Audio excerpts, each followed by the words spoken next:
There is a limit and a longing to all of us.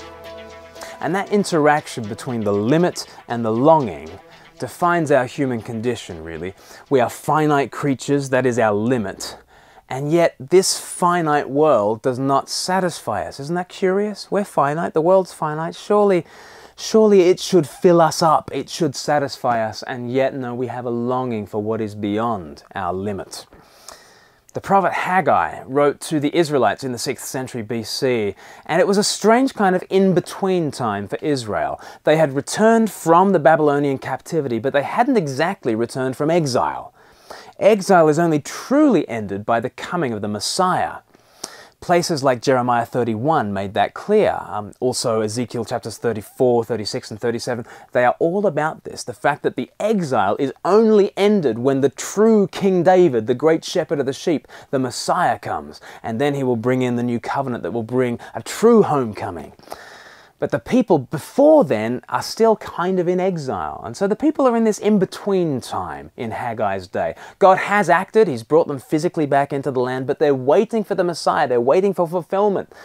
And so the people had an experience that's something like our own. They, like us, were waiting for the Messiah to restore all things, and they, like us, felt their limit and their longing very keenly. The prophet describes their experience as one of constant frustration. Haggai 1 verse 6, "You've planted much but have harvested little. You eat but never have enough. You drink but never have your fill. You put on clothes but are not warm. You earn wages only to put them in a purse with holes in it." There's work, there's food, there's drink, there's clothing, there's money, but it doesn't satisfy. It's what we chase after day by day, but these are the things that are like a bucket that's just running out of water and you can't fill up on it. It only ends up disappointing you. But Haggai tells these people the solution. The people must invest in the messianic future. They need to, in their own day, they need to rebuild the house of God, chapter 1 verse 8. According to chapter 2 verse 3, it won't be a patch on Solomon's old temple, but in another sense, it will be more glorious than Solomon's old temple because Christ himself will come to it physically.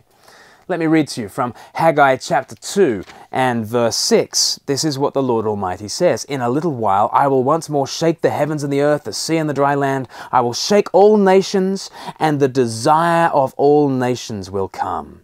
And I will fill this house with glory, says the Lord Almighty."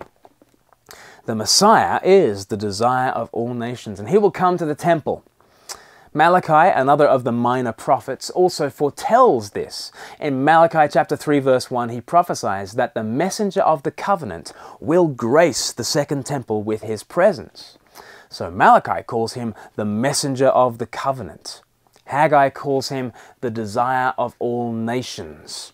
But that title is such a beautiful title, really, for Jesus. Christ is the desire of the Japanese, the Argentinians, the Fijians, the Swedes, the Kenyans, those from all ages, all backgrounds, all nations. All our longings are met in Jesus. And you ask yourself, who could possibly satisfy the world's thirst?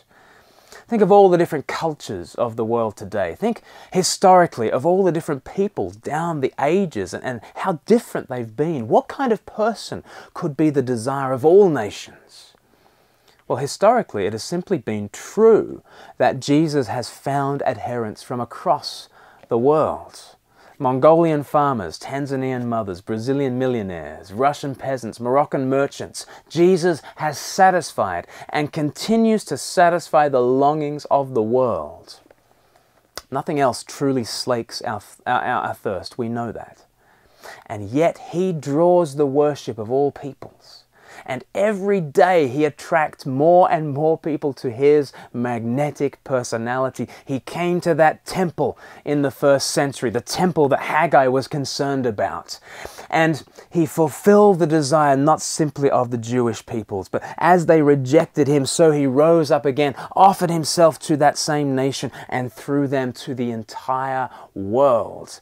And he has been satisfying more and more people every day since then. You know that work and food and drink and clothing and money, you know those things do not satisfy, but Jesus does. Isn't that incentive to draw near to Jesus today? Today, taste and see that Jesus is good.